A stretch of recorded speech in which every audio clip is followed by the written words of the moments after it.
Página 17. A grande tribulação.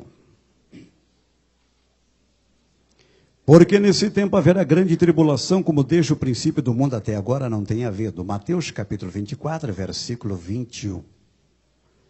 Após o arrebatamento da igreja, como vimos, teremos dois acontecimentos envolvendo os salvos nas regiões celestiais.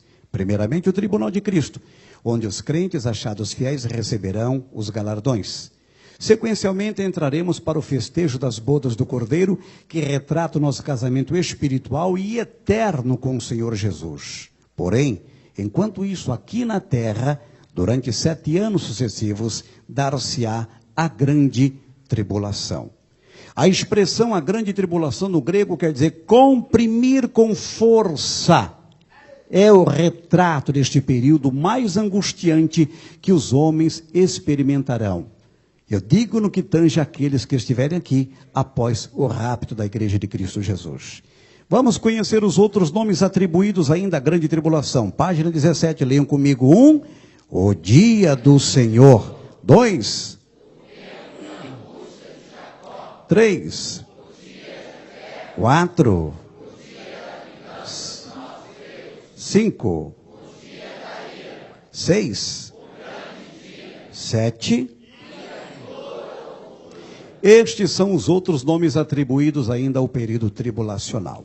Agora vamos aos aspectos da grande tribulação. Vamos ler letra A. Ocorrerá logo após o arrebatamento. Leiamos Apocalipse capítulo 3, versículo 10. Como guardaste a palavra da minha paciência, também eu te guardarei da hora da tentação, que há de vir sobre todo o mundo, para tentar os que habitam na terra. Queridos, definitivamente a igreja de Araruama não passará pela grande tribulação. Amém? É ponto determinante.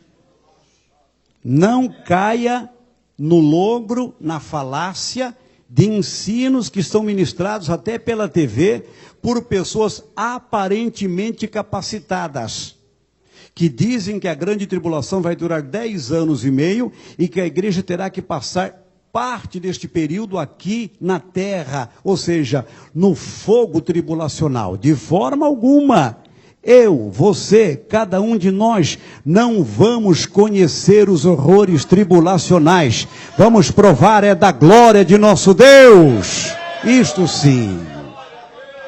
Letra B. Durará 7 anos. Vamos ler Daniel capítulo 9, versículo 27. E ele firmará um concerto com muitos por 1 semana, e na metade da semana fará cessar o sacrifício e a oferta de manjares, e sobre a asa das abominações virá o assolador, e isso até a consumação, e o que está determinado será derramado sobre o assolador. Vejam o que Daniel disse. E ele, quem? O anticristo, firmará um acordo com muitos por 1 semana. Esta semana não é de dias, mas sim de anos. Tanto é que ele se utilizou do vocábulo hebraico Shabua, que indica anos. Portanto, 1 semana de anos totaliza 7 anos. É o tempo de duração da grande tribulação.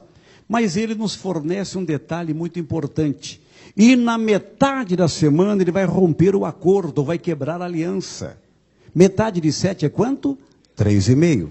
Então vejam, a grande tribulação durará 7 anos, porém ela vai se dividir em 2 fases de 3 anos e meio cada. A primeira fase tribulacional será reconhecida como um período de falsa paz ou falsa prosperidade. 1 aos Tessalonicenses capítulo 5, versículo 3. Pois que quando disserem a paz e segurança, lhes sobrevirá repentina destruição. Quando a grande tribulação iniciar-se, o mundo vai alcançar grande modernidade, grande avanço tecnológico. E um cenário de sucesso aparente estará presente. E uma falsa paz haverá de se manifestar. Mas todo esse cenário é quebradiço, é frágil, é enganoso, não é real. É a fase do engano. Passando a primeira fase, ou seja, os 3 anos e meio iniciais, aí o anticristo vai romper o acordo. E aí essa estrutura quebradiça vai se romper. inicia-se a segunda fase tribulacional, que também será de 3 anos e meio.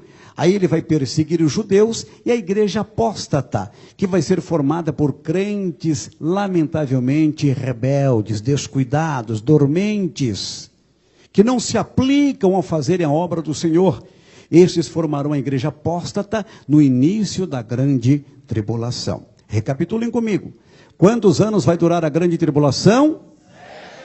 Dividido em quantas fases? De quantos anos cada? Ótimo. Letra C, vamos lá. Será um período de grande aflição. A referência é da abertura, não vamos lê-la não, nós já lemos. Olha, volto a dizer, a expressão a grande tribulação no grego quer dizer comprimir com força. Pegue uma laranja, corte ao meio. Pegue uma parte da laranja, coloque-a contra o espremedor manual elétrico e você vai ter ali a ilustração do que vai ser a grande tribulação. Deus vai comprimir com a força da sua ira aqueles que aqui estiverem. Em contrapartida, nós, os salvos do Senhor, estaremos nas bodas do Cordeiro com Cristo Jesus, no nosso casamento com o amado das nossas almas. Letra F, ou melhor, letra D, será o período do derramamento da ira divina. Isaías 26, 20. Vai, pois, povo meu, entra nos teus quartos e fecha as tuas portas. Sobre ti esconde-te só por um momento, até que passe a ira. O curioso e edificante é que este versículo também é uma prova incontestável de que a igreja não passará pela grande tribulação. Agora sim, letra E, vamos ler? Será um período de angústia de Israel. Vamos ler 3 referências. Primeiramente, vamos ler Jeremias 30, verso 7.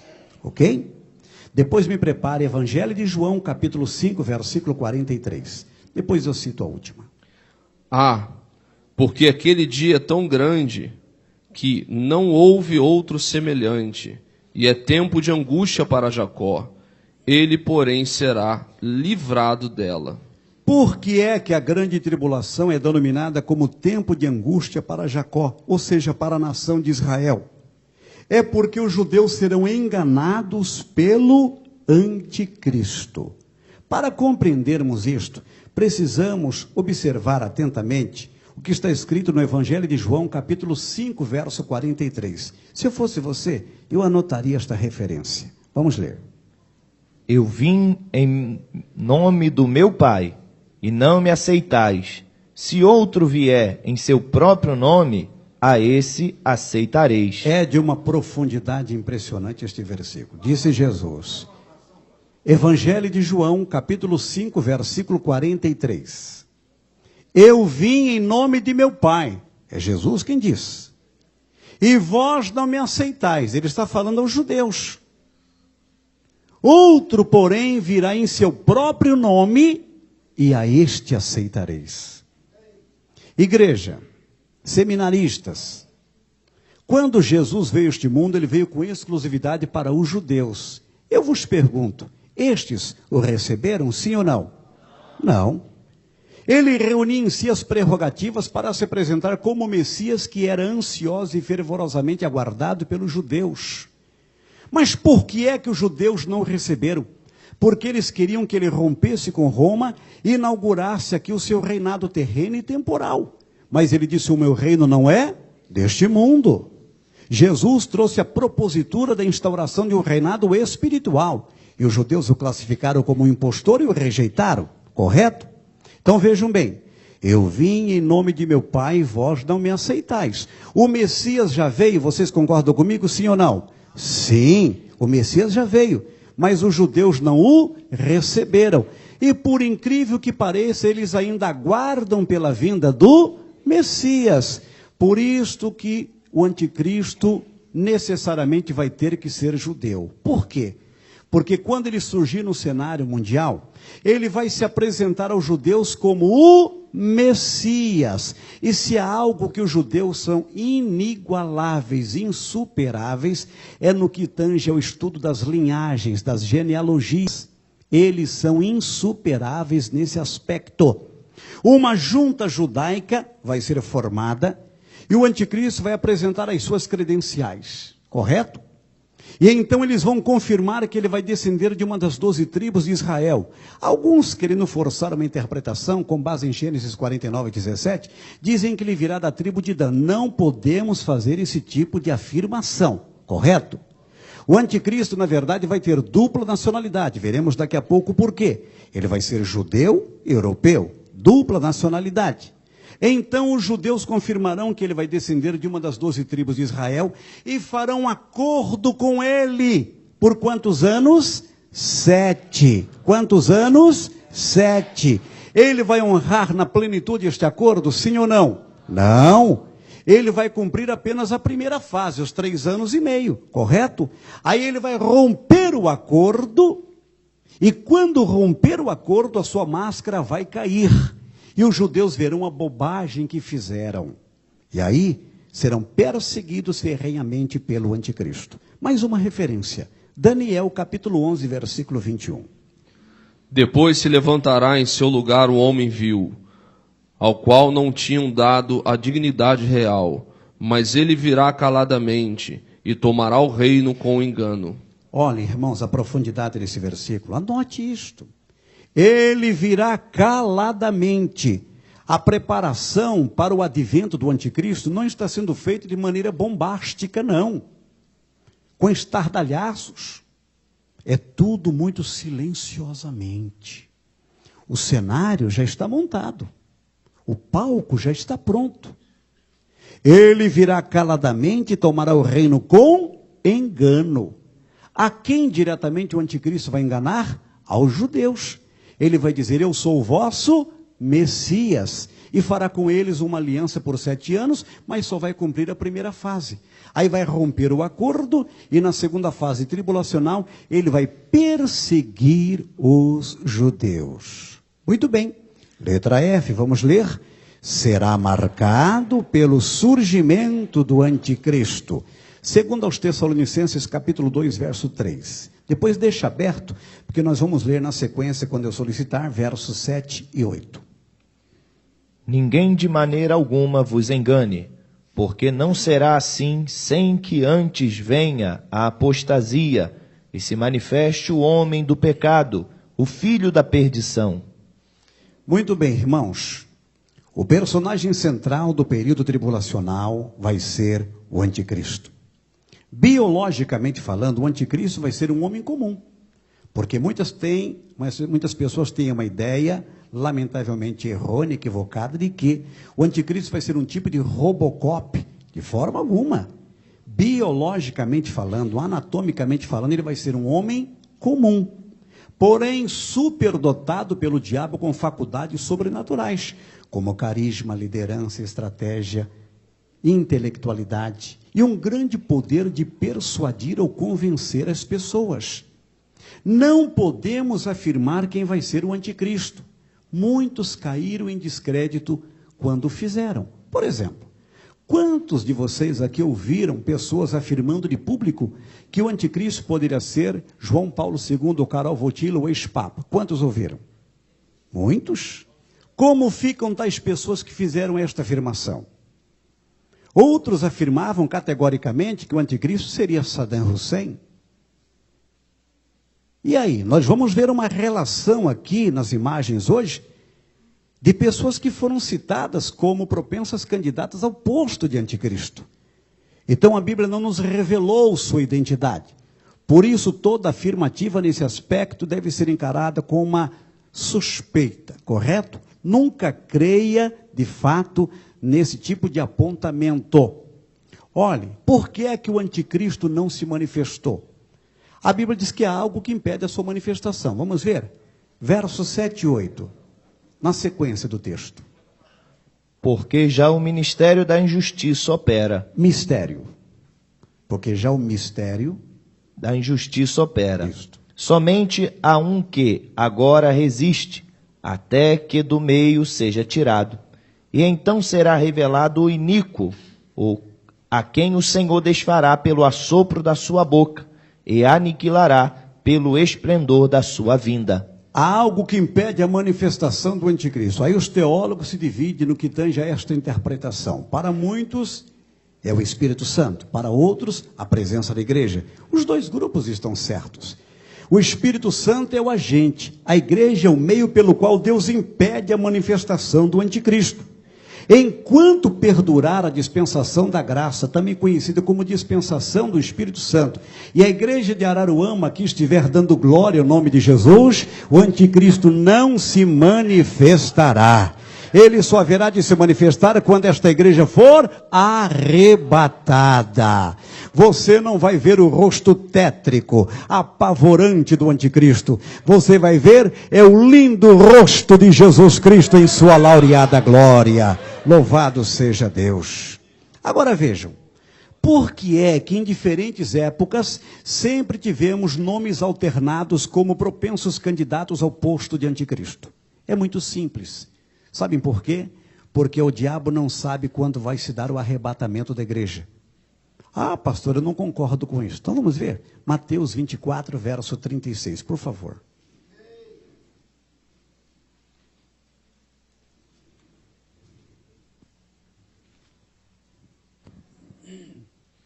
Porém daquele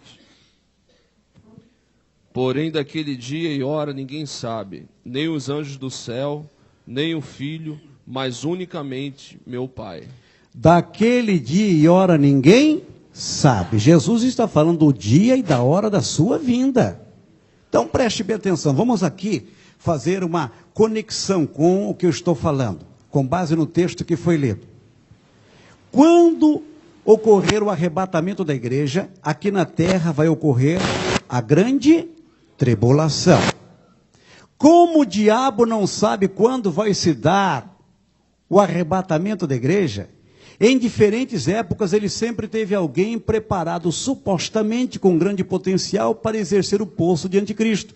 Mas nem o diabo sabe quem vai ser a sua obra-prima, o filho da perdição, no caso o anticristo. Mas Deus sabe quem vai ser este personagem que vai governar a terra durante os 7 anos da grande tribulação.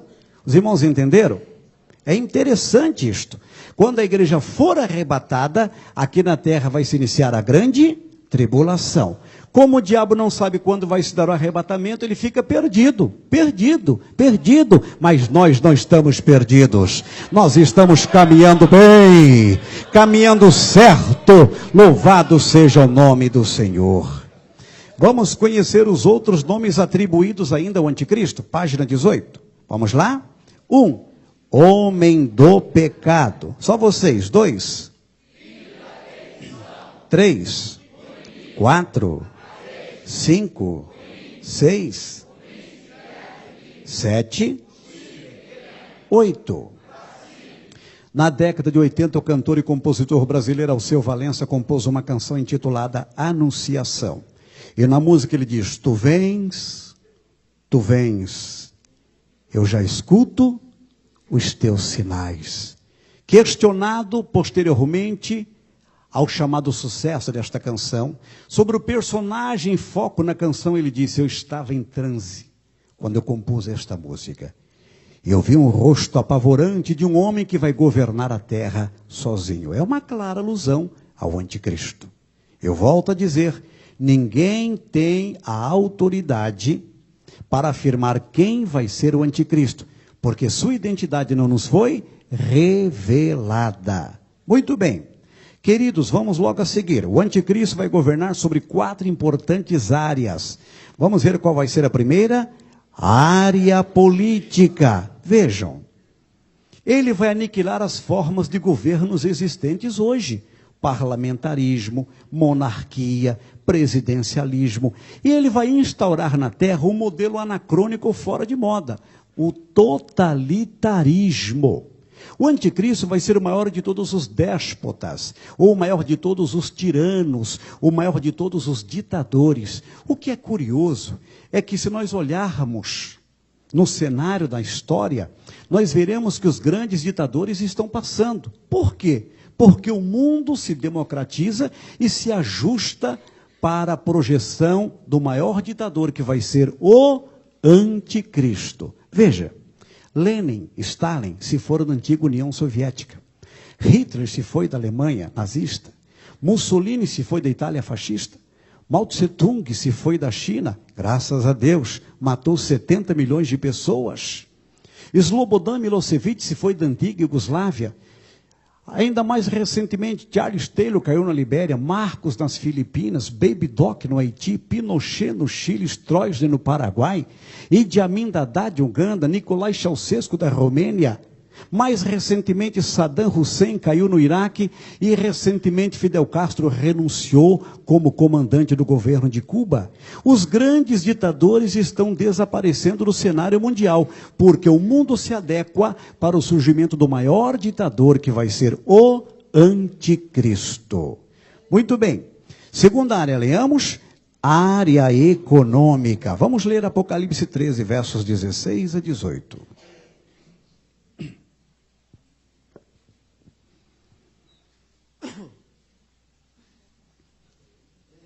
16 a 18.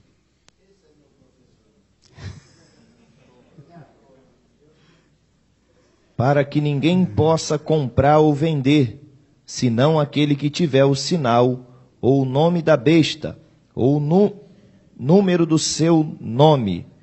Aqui há sabedoria. Aquele que tem entendimento, calcule o número da besta, porque é número de homem, e o seu número é 666. Queridos, prestem bem atenção, olhem para mim. Literalmente, o anticristo, chamado aqui como a besta, você tem na apostila, a palavra besta vem do grego terion, e quer dizer fera. O anticristo, a besta, vai controlar o mundo também na esfera econômica, na área econômica. E com base em um número, qual vai ser? 666. A Bíblia diz que nós temos que calcular o número da besta. Vamos calcular? Na numerologia bíblica, o número 6 é o número do homem, o número 7 é o número da perfeição. Perfeito só haverá um, que é o Senhor Jesus. 666 é a tentativa desesperada do diabo de projetar no cenário mundial alguém que se aproxime de Cristo. No caso, o anticristo. É óbvio que Satanás não vai alcançar o seu intento. A marca da besta será efetuada na mão direita de cada pessoa, então na sua testa. Isto literalmente. Quem aceitar a marca da besta vai aceitar o seu senhorio, a sua voz de comando. E é uma marca definitiva, de compromisso selado. Agora, quem não aceitar a marca da besta não poderá comprar e não poderá vender. Ficará anulado em todo o processo contábil ou comercial. Queridos, é bom que nós tenhamos aqui a consciência de que ninguém pode precisar como se dará a marca da besta. As interpretações variam, correto? Na época da igreja primitiva, acreditava-se que a marca da besta poderia ser efetuada através do ferro quente, como se marca o gado bovino ainda hoje no Brasil, em alguns lugares do mundo. Na sequência, a tatuagem ganhou uma interpretação muito forte, depois a tinta de carimbo, mais recentemente o raio laser. Acreditava-se, portanto, que o sistema laser, sendo rápido, eficiente e indolor, seria, portanto, o mais pragmático. Mais recentemente agora surge a interpretação de que a marca da besta poderá ser efetuada através da introdução de um microchip. Eu até vou mostrar aqui o VeriChip. Agora, é bom que nós saibamos que a palavra marca vem do grego charagma, e quer dizer marca real. Não vai ser uma marca fictícia, uma marca real. Eu creio que o microchip, ele vai funcionar também como controle, é óbvio. Mas eu não posso apontar para a interpretação da marca da besta nesse aspecto. Vocês concordam comigo? O microchip funciona como banco de dados e monitoramento. Até animais são marcados hoje com a introdução de microchip, correto? Então, que isto estará auxiliando o anticristo no governo mundial? Sem dúvida. O mundo se adequa para um controle total. O mundo está globalizado, meus irmãos. As pequenas lojinhas, os pequenos armazéns, os pequenos comércios estão desaparecendo, dando lugares aos grandes hipermercados, aos grandes shopping centers, aos grandes conglomerados. O mundo está conectado, interligado através da internet. Portanto, tudo está pronto para o governo do anticristo, correto? Agora, acerca da marca da besta, como é que ela vai ser efetuada, ninguém pode determinar. A grande maioria dos escatologistas acredita que esta marca vai ser num sistema laser, que é rápido, eficiente e indolor. Não será vista a olho nu, porque vocês vão de convir comigo que uma marca a olho nu, ela é constrangedora. É ou não é? Correto? Então, esta marca não será vista a olho nu, mas escaneando-se, confirmar-se-á, portanto, sua presença. Olhem, os grandes centros de entretenimento do Brasil e do mundo já usam esse instrumento. Outro dia um rapaz me ligou em Goiânia dizendo: pastor, eu lamentavelmente sofri uma rota de colisão no aspecto espiritual. Eu fui numa inauguração de uma casa de shows. Meio perdido, cheguei na bilheteria, paguei o equivalente para entrar e simplesmente bateram com o objeto na minha mão direita, na parte superior. Eu olhei, não vi nada. Mas quando escanearam, apareceu no monitor ali na frente uma tinta brilhante. Eu disse: meu Deus, o que é isso? Voltei a olhar para a mão, não tinha nada. Olhei na tela, tinha. Eu disse: olha, já é um prenúncio da marca da besta. Não vou entrar não. Me deu o dinheiro de volta. Não tem jeito. Então deixei ali o dinheiro, pastor, e voltei para casa, consertei a minha vida com Jesus, porque eu já vi ali um prenúncio de como vai ser o controle da economia mundial para o anticristo durante o período tribulacional. E é verdade. É verdade. O que nos importa nesta noite é entendermos que haverá um controle real, um controle verdadeiro. Quem aceitar a marca da besta, aceitará a sua voz de comando, o seu senhorio absoluto. Quem rejeitar a marca da besta não poderá comprar e não poderá vender. Agora me escute. O número 666 está presente no nosso meio. Querem ver aqui um exemplo? Por favor, não precisa tirar a conta bancária dessa instituição, tá ok? Seu dinheiro é consagrado ao Senhor. Você é dizimista, você é fiel. Não precisa tomar uma atitude precipitada. Mas quem aqui tem um cartão do Unibanco aqui entre nós, por favor? Alguém tem? A irmã tem? Você tem? No momento aí, alguém tem? No momento alguém tem um cartão? Pode mandar senha para mim também, se quiser. Alguém tem aí no momento? Me ajude, nós estamos correndo. Por favor, um obreiro pegue lá, eu quero que o pastor Júlio César veja, meu pastor presidente veja. Por favor. Isso. Lá atrás.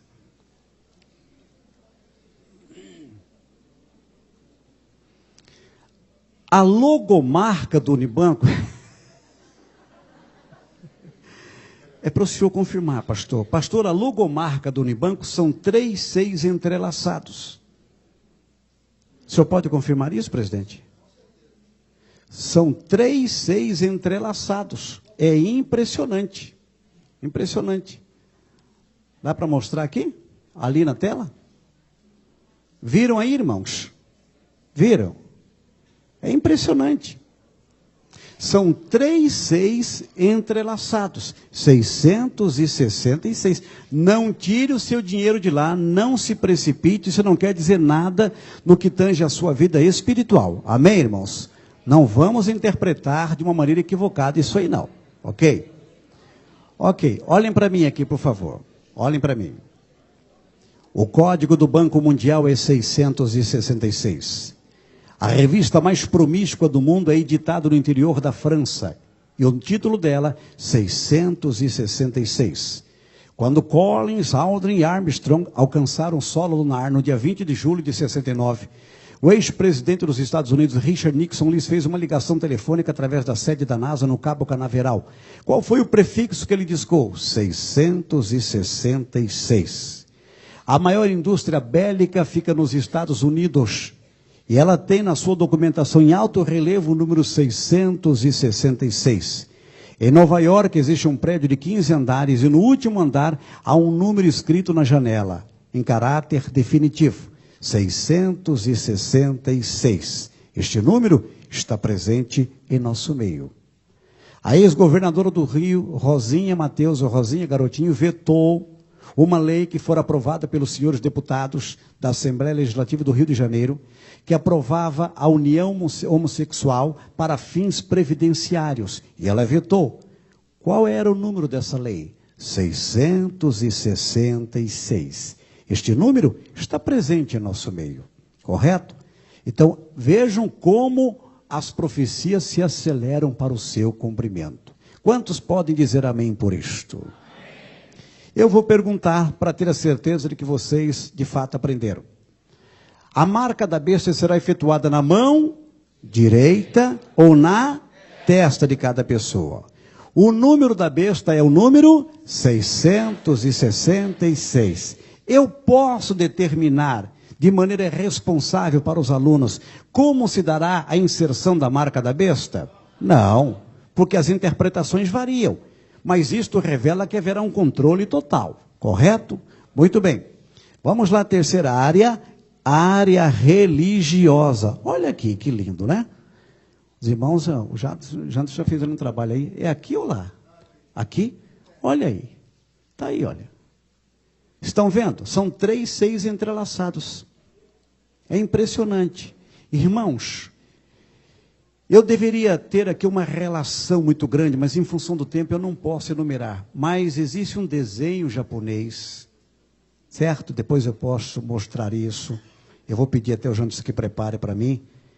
Em que nos olhos das pessoas aparecem também 3 6. É impressionante. É impressionante isto. Então este número já está presente em nosso meio.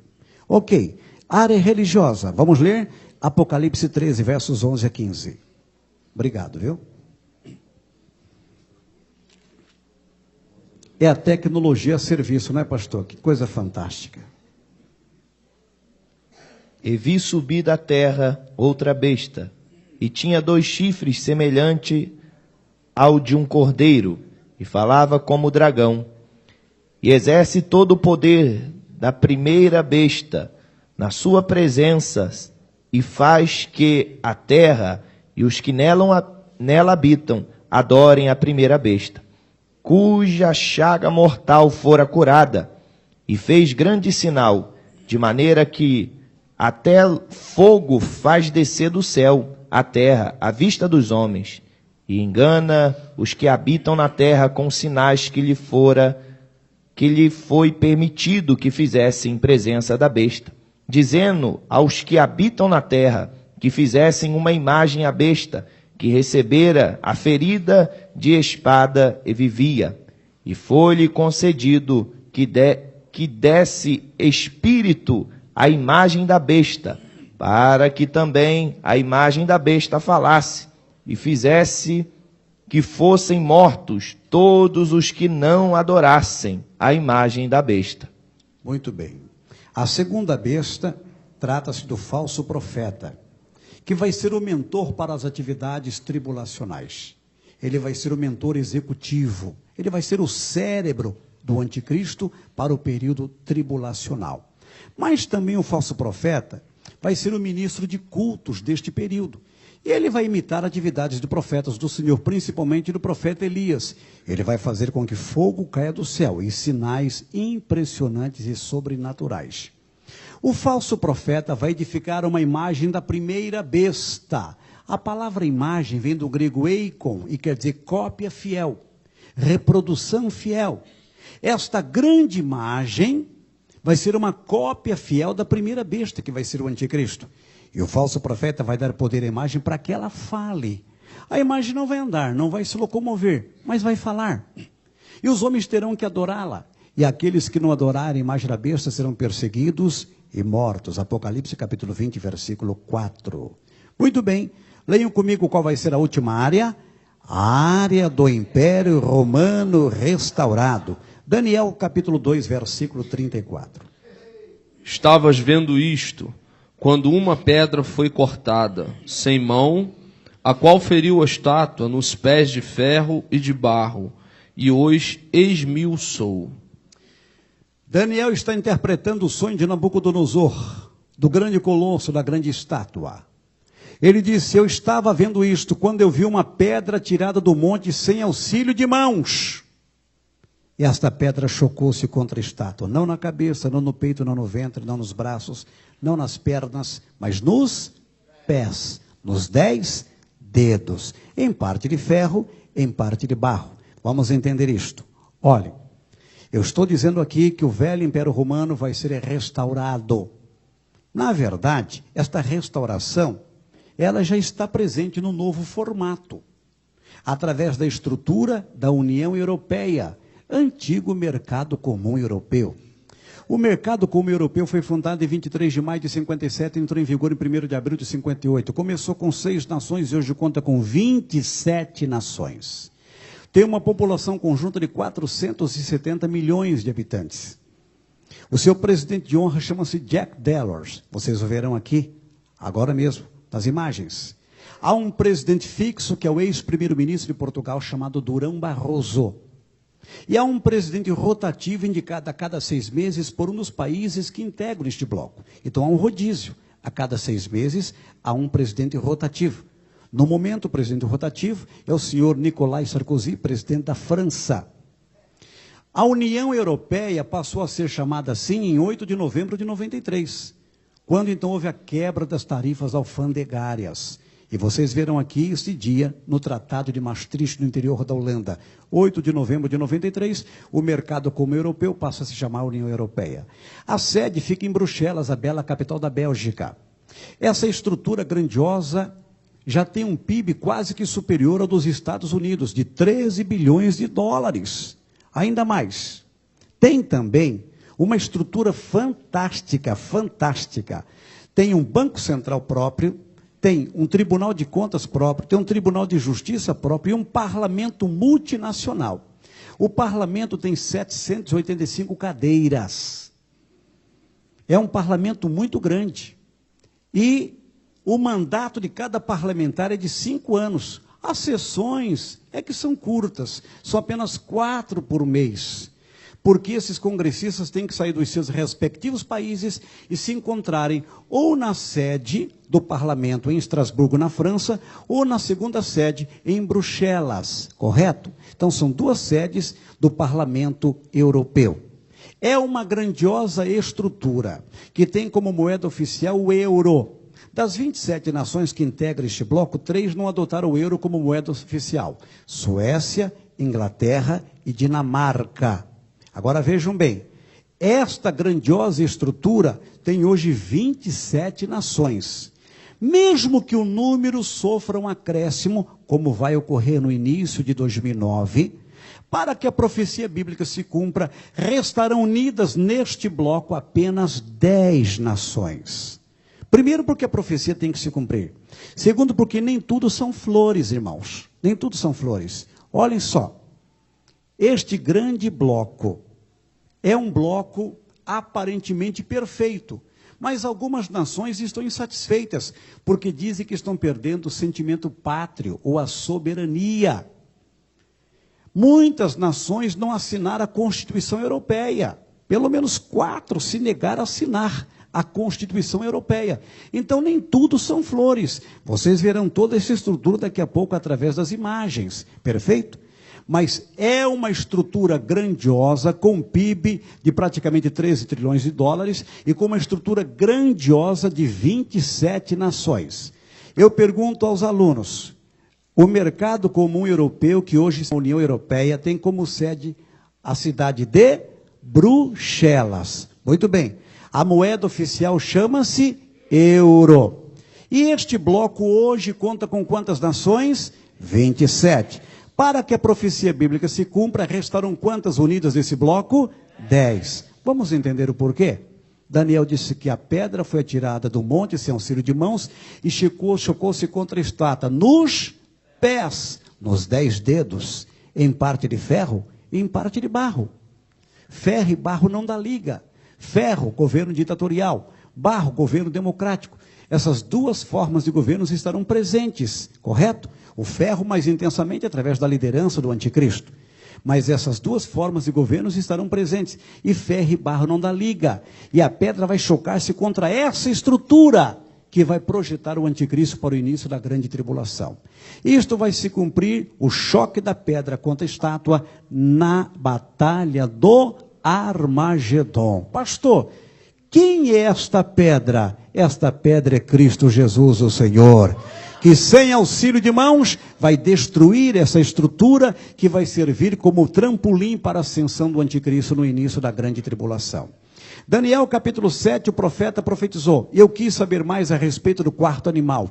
Ele tinha 10 pontas. E no meio das 10 pontas tinha uma ponta pequena que crescia e fazia guerra aos santos e os vencia, até que surgiu o ancião de dias. De igual modo, aos 10 dedos, o quarto animal terá 10 pontas, que falam das 10 nações que vão restar deste bloco.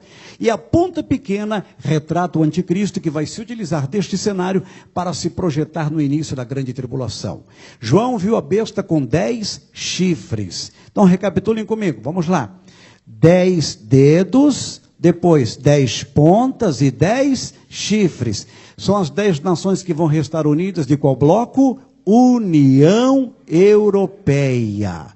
E a pedra tirada sem auxílio de mãos retrata o Senhor Jesus, que em sua majestade e glória vai derrotar essa grande estrutura no finalzinho da grande tribulação, no dia da batalha do Armagedon. Amém, irmãos? Muito bem. Eu vou recapitular para ver se nós de fato aprendemos, para que eu possa então concluir meu comentário e passar as imagens. Vamos lá. A igreja vai ser arrebatada e na sequência nós passaremos pelo tribunal onde os crentes achados fiéis receberão os. Posteriormente entraremos para o festejo das bodas que retrata o nosso casamento espiritual e eterno com o Senhor. Enquanto isso, aqui na terra haverá a grande, que durará quantos anos? Dividindo em quantas fases? De quantos anos cada? O personagem central da grande tribulação vai ser ele vai ter um secretário particular, que vai ser o falso. Podemos afirmar categoricamente quem vai ser o anticristo, sim ou não? Não. Muito bem. O anticristo vai se projetar no mundo utilizando-se de um cenário que hoje é uma realidade. A União Europeia, que conta hoje com quantas nações? 27. Quantas nações? 27. Muito bem, mas no quadro final restarão quantas destas unidas? 10. E do meio das 10 surgirá para o mundo o anticristo. Por isso que eu disse que ele vai ter dupla nacionalidade, judeu, europeu. Amém, irmãos? Finalizando a trindade satânica, uma das coisas que o diabo mais gosta de fazer é de imitar a Deus. Ele vai tentar imitar a trindade divina. Veja na letra A qual é a primeira pessoa. Vamos ler? O dragão, que corresponde ao próprio diabo. Letra B, o anticristo. Retrata a besta que vai surgir do mar. Mar aí não quero dizer água, mas povos e nações. E letra C, o falso profeta, que refere-se à segunda besta. Todos entenderam? Posso passar para frente agora? Amém? Então vamos às imagens agora, por favor. Agradeço o carinho do pastor Júlio César Silva, que é um pastor realmente diferente, companheiro maravilhoso, e tem abençoado ricamente o meu ministério. Vamos então às imagens, irmãos? Ok.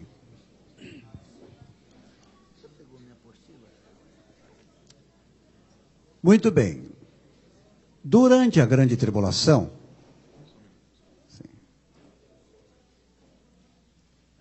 está lá embaixo, lá, ok? Isso. Durante a grande tribulação, ocorrerão duas grandes batalhas. A primeira dar-se-á no início e a segunda no final. A primeira será a batalha de Gog, que descreve o avanço da Rússia e nações aliadas contra Israel. A segunda dar-se-á no final e vai ser a batalha do Armagedon. Vai ser uma guerra relâmpago que vai durar um dia apenas. Muito bem, Ezequiel 38 e 39, o profeta descreve como vai ser a batalha de Gog. Ezequiel profetizou que Gog é um príncipe. Ele é um governante que quer estender os seus domínios. Ele vem de Magog, que é a Rússia, de Meseque, que é Moscou, e de Tubal, que é Tobolsk. Veremos daqui a pouco. Agora preste bem atenção. A Rússia avançará contra Israel com algumas nações aliadas. Nós precisamos hoje entender quem prefigura momentaneamente o perfil de Gog, o líder da Rússia. Hoje o presidente russo não é mais Vladimir Putin, é este homem, o advogado Dmitry Medvedev, que assumiu o governo russo no final do mês de julho deste ano. Então ele encarna hoje o perfil de Gog, Dmitry Medvedev, um advogado de 42 anos. Ok. Mas é óbvio que por trás dessa estrutura, quem ainda comanda de fato a Rússia é Vladimir Putin, que no passado foi um espião da KGB e respondia pelo apelido de cardeal. Ok. Gog é um governante que quer estender os seus domínios. Ele vem de Magog, que é Rússia, e de Mesec, que é Moscou. Aí está a belíssima capital da Rússia, Moscou. Ok. Ele vem de Tubal, que hoje refere-se à moderna Tobolsk, a principal cidade russa do lado asiático. Então aí está Tobolsk. Ok. Aí vemos a estrutura grandiosa do exército russo.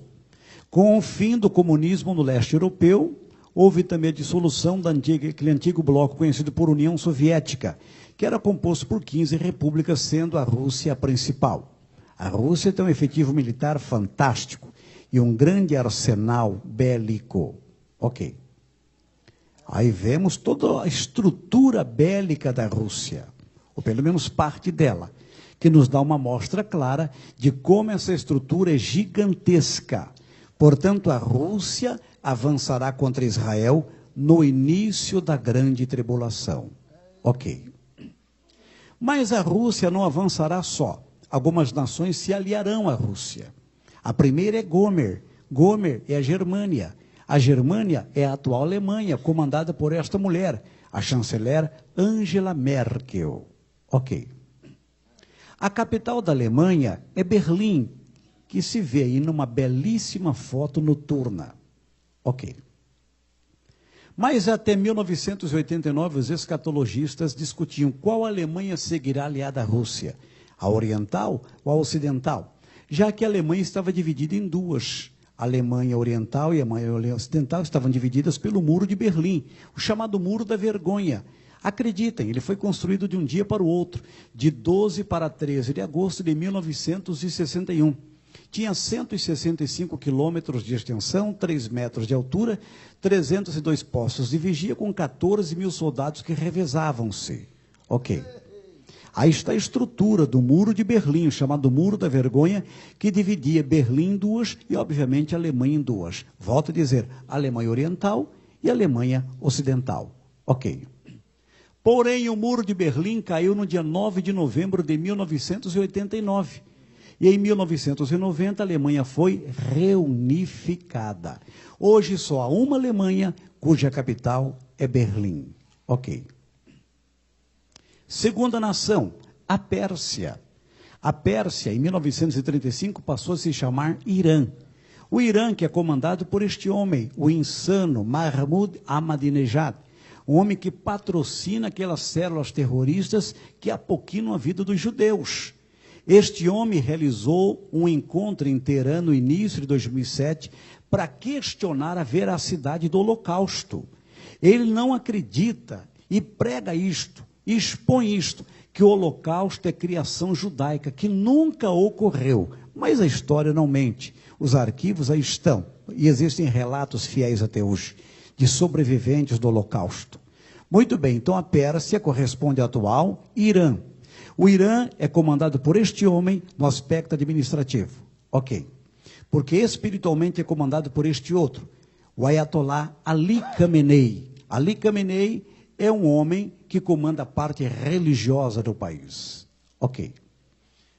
E aí está a capital do Irã, Teherã. Lá vocês podem ver ali a foto do ex-Ayatollah Khomeini. Ayatollah é um título, quer dizer, sinal de Deus. Ok. Outra nação, Puti. A Puti refere a sua atual Líbia.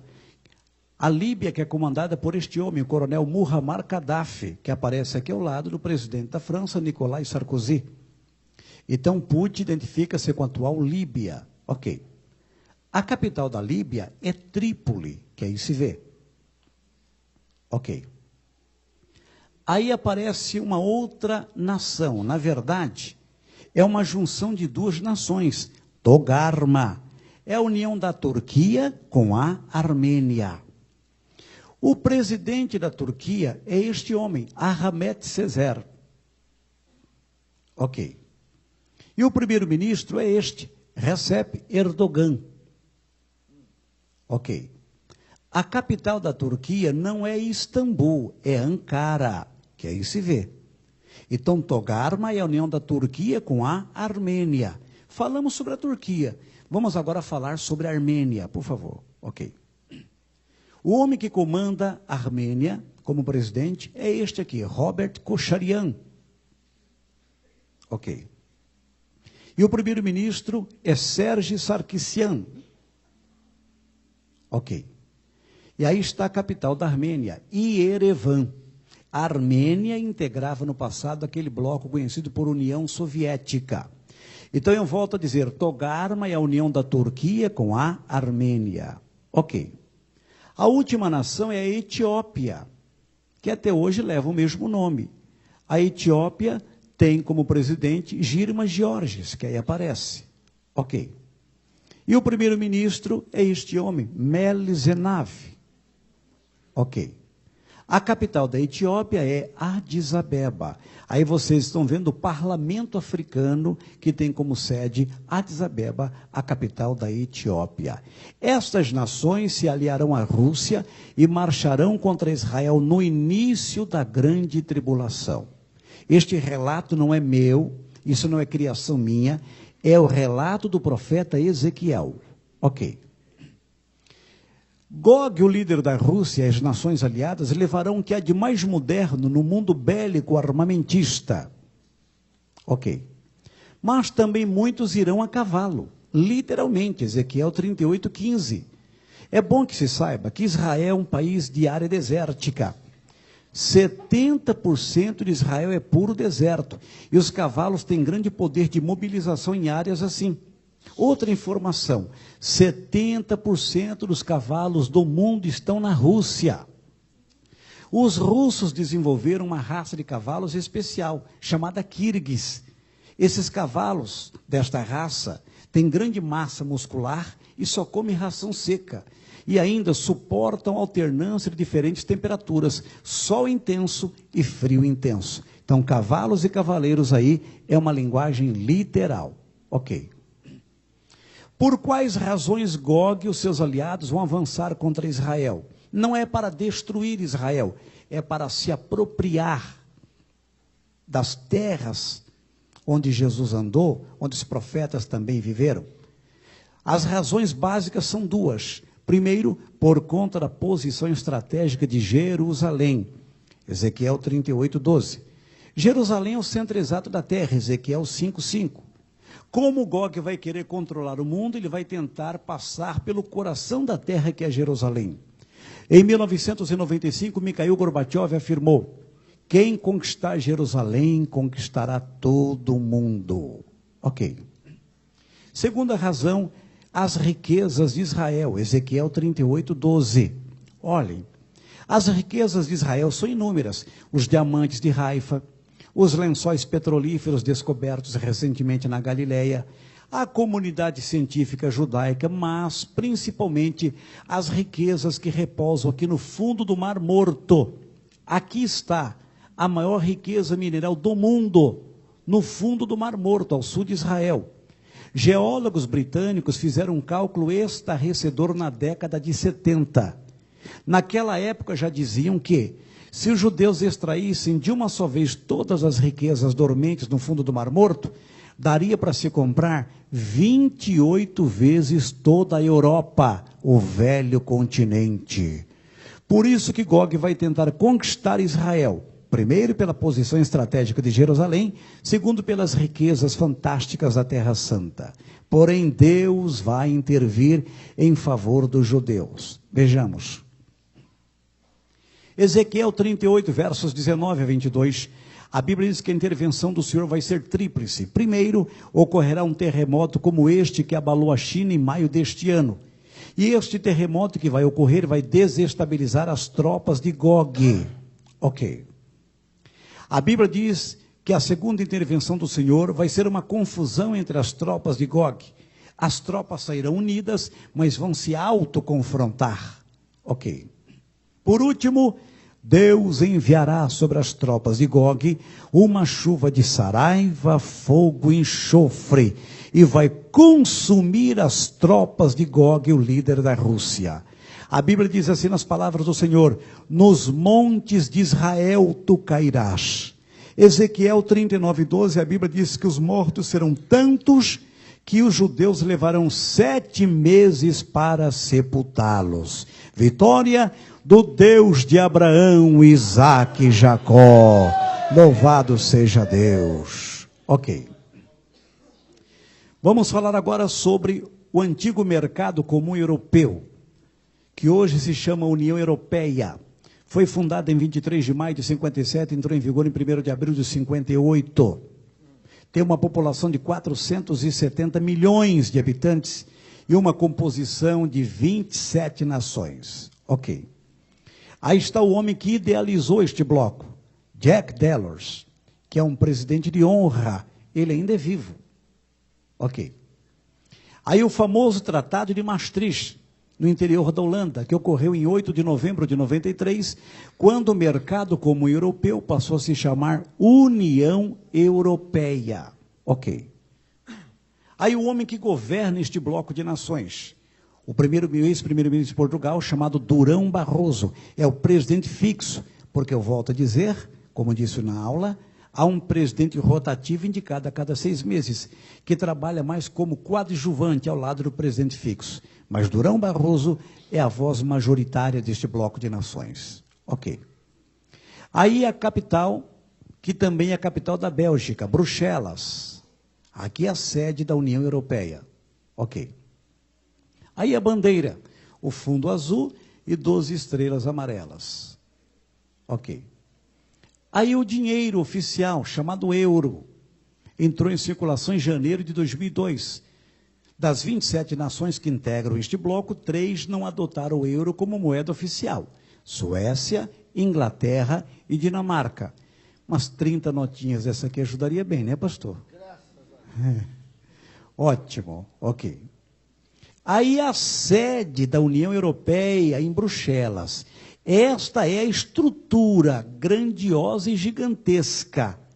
É a sede deste bloco de nações. Ok. Aqui o Parlamento Europeu. Então o Parlamento tem uma sede em Bruxelas, que aqui se vê, e tem uma sede em Estrasburgo, na França. Tem 785 cadeiras e o mandato de cada parlamentar é de 5 anos. Ok. Aí vemos uma sessão do Parlamento Europeu. São 4 sessões apenas ao mês. E o mandato de cada parlamentar é de 5 anos. Ok. E aí uma das comissões reunindo-se. Então é uma estrutura gigantesca, é impressionante, é a estrutura que vai servir como palco para a projeção do anticristo no início da grande tribulação. Eu pergunto aos alunos, a União Europeia é composta hoje por quantas nações? 27. Restarão quantas unidas no final? 10. E do meio das 10 surgirá para o mundo o? Anticristo. Muito bem, ok. Vamos falar sobre o anticristo. Vocês estão vendo aí a queda da estátua de Lenin. Lenin, chamado na verdade de Vladimir Ilyich Lenin, ele protagonizou a Revolução Comunista na Rússia em 1917. Com o fim do comunismo no leste europeu, a imagem de Lenin, outrora reverenciada, não significa mais nada. A queda da estátua de Lenin também prefigura a queda das grandes ditaduras, porque o mundo se ajusta para o surgimento do maior ditador, que vai ser o anticristo. Ok. Quem vai ser o anticristo? Não podemos afirmar. Para muitos, na igreja primitiva, o anticristo poderia ser Nero, Calígula, Domiciano. Posteriormente, muitos criam que o anticristo poderia ser Napoleão Bonaparte. Outros que foram citados foram estes 2. Lenin, que morreu em 1924, e Joseph Stalin, ditador cruelíssimo, que sucedeu a Lenin na antiga União Soviética, morreu em 1953. Ok. Adolf Hitler, o fundador do nazismo, homem cruel, suicidou-se em 1945. Para muitos, ele seria o anticristo.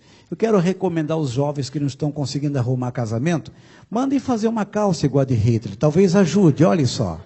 Olha o modelito, não é? Ok.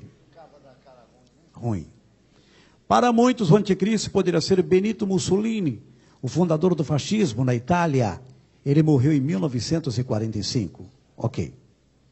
Outros criam que o anticristo poderia ser Mao Tse-tung, o homem que comandou o Exército Vermelho. Foi o maior sociopata que o mundo já conheceu, pior do que Stalin. Este homem é o responsável pela matança de 70 milhões de pessoas. Morreu em 1976. Ok. Para tantos outros, o anticristo poderia ser John Kennedy, ex-presidente dos Estados Unidos, que foi assassinado em 1963 em Dallas, no Texas. Ok.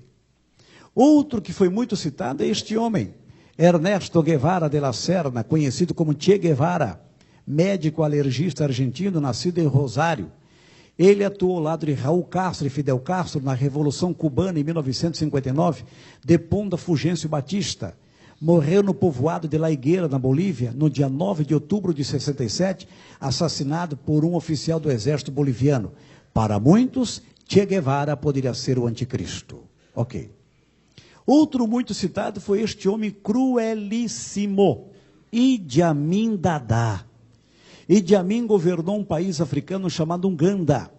Este homem era tão cruel que ele matava os seus, cortava suas cabeças e colocava em freezers no palácio presidencial.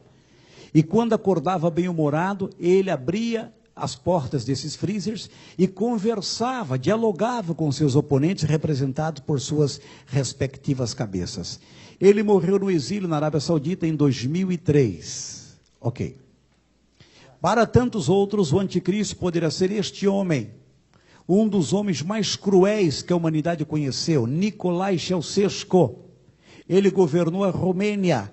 Quem vê esta foto simpática dele ao lado de Helena, sua esposa, não pode imaginar a maldade que este homem teve e disseminou contra os seus liderados. Este homem matou milhares e milhares de pessoas. Lamentavelmente, muitas pessoas foram vitimadas por este cruelíssimo ditador.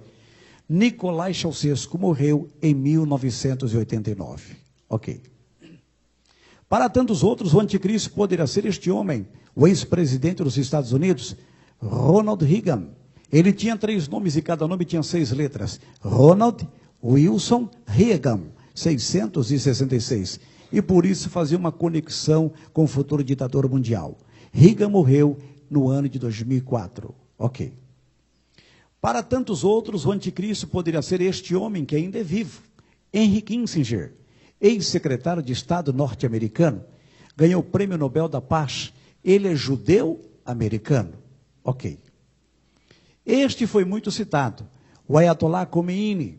Khomeini voltou do exílio na França, depôs o Shah Reza Pahlavi, e na sequência, assumindo o poder no Irã, ele instaurou uma república islâmica e matou mais de 100 mil pessoas em nome da sua religiosidade, principalmente mulheres e formadores de opinião. Morreu em 1989. Ok. Outro muito citado foi este homem, Ferdinand Marcos, que governou as Filipinas. Ele morreu também em 1989. Sua mulher, Imelda Marcos, ela tinha um hobby, ela colecionava sapatos. Ela chegou a ter 3.000 pares de sapatos. Ok. Põe vaidade nisso, né, você? Para tantos outros, o anticristo poderia ser este homem, Muammar Gaddafi, que já mostramos lá atrás. Agora, ele ainda é vivo. E, na verdade, principalmente ele foi citado na década de 80 e também em meados de 90. Hoje ele está mais recluso por conta da idade. Mas, para muitos, ele poderia ser o anticristo. Ok. Augusto Pinochet, o homem que comandou o Chile com mão de ferro, matou mais de 30 mil pessoas. Eu estive no Chile, eu fiz algumas consultas, algumas anotações e conversei com parentes de pessoas que desapareceram e que morreram. Eu conversei com uma mulher cujo filho morreu, juntamente com centenas de pessoas, num estádio de futebol. Essas pessoas foram executadas vergonhosamente a mando de Pinochet. Ele morreu no ano de 2006. Ok. Outro muito citado foi este homem, Slobodan Milosevic, que governou a extinta Iugoslávia. Ele matou mais de 100 mil pessoas. Este homem foi cruelíssimo. Ele morreu em 2006 na prisão em Haia, na Holanda, onde estava sendo julgado por um tribunal internacional. Para muitos, ele poderia ser o anticristo. Ok. Este homem é muito citado e ainda é vivo. Mikhail Gorbachev, o autor da perestroika, da reestruturação. Este homem cumpriu um papel brilhante que levou à dissolução da antiga União Soviética. Para muitos, ele poderia ser o anticristo. E diziam alguns que esta manchinha que ele tem aqui seria a marca da besta. Gorbachev não gostou nada disso. Ok. Outro muito citado foi o de João Paulo II, o Karol Wojtyła, o ex-papa. Na coroa papal, há uma inscrição em latim, Vicarius Filii Dei. Cada letra em latim equivale a um número. Na transliteração da ordem numérica, simplesmente apresenta-se o número 666. Mas ele morreu no ano de 2005. Ok. Outro muito citado foi o ex-presidente americano Bill Clinton. Escatologistas americanos chegavam a dizer que Bill Clinton seria o anticristo e Hillary Clinton seria o falso profeta. Que absurdo. Ok. Outro muito citado foi o de Saddam Hussein. Saddam Hussein, o carniceiro de Bagdá, morreu em 2006. Ok. Outro muito citado é o do atual presidente dos Estados Unidos, George Walker Bush, principalmente pela crise americana e também pelo confronto aberto contra o Afeganistão e também contra o Iraque. Ok. Este é o primeiro-ministro da Itália, o homem mais rico do seu país, Silvio Berlusconi. Ele aparece nas listas dos grandes escatologistas europeus. Ok. Outro muito citado é o de Fidel Castro. Hoje nem tanto, por conta da sua idade avançada. Mas principalmente nas décadas de 80 e 90, o seu nome aparecia no topo das listas. Ok. Outro muito citado é o do homem que governa a Coreia do Norte, Kim Jong-il, filho de Kim Il-sung. Este homem é cruelíssimo, irmãos. Cruelíssimo.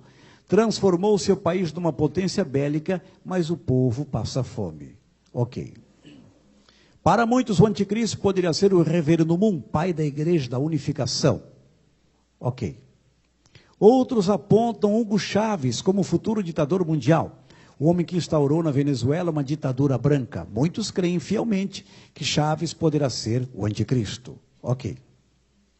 Para tantos outros, Mahmoud Ahmadinejad, que já apareceu 3 vezes, já estamos cansados de vê-lo, ele poderá ser o anticristo, é o homem que governa o Irã. Ok. Para tantos outros, o monge tibetano que vive no exílio na Índia, o Dalai Lama, poderá ser o anticristo, pelo seu discurso de unificação religiosa, enfim. Ok. Bill Gates é um dos nomes mais citados. Bill Gates é um dos homens mais ricos do mundo, segundo a revista Forbes, agora está em segundo lugar. Tem uma fortuna avaliada em 65 bilhões de dólares. Este homem teve o seu nome colocado num programa de computador, acreditem, triste ironia, criado por um jovem americano, e o resultado foi o número 666. Ok. Para muitos outros, o anticristo poderá ser Osama Bin Laden, um dos homens mais feios do mundo.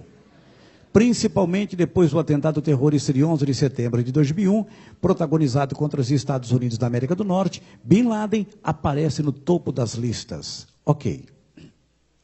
Este é um dos mais citados, Uri Geller, cujo nome quer dizer Minha Luz é Geller. Ele é judeu europeu, mora em Londres, é milionário, faz sinais surpreendentes. Aqui muitos irmãos, que têm a minha idade um pouco mais, irão se lembrar. Ele visitou o Brasil em 1977 e a imprensa deu ampla cobertura aos seus chamados feitos espetaculares. Ele faz talheres entortarem, vejam na sua mão, olhem. Ele faz com que relógios parem, é impressionante, e faz sinais sobrenaturais. Ele dá consultas espirituais. Michael Jackson esteve com ele há 2 anos atrás e pagou-lhe a bagatela de uma consulta no valor de $500 mil.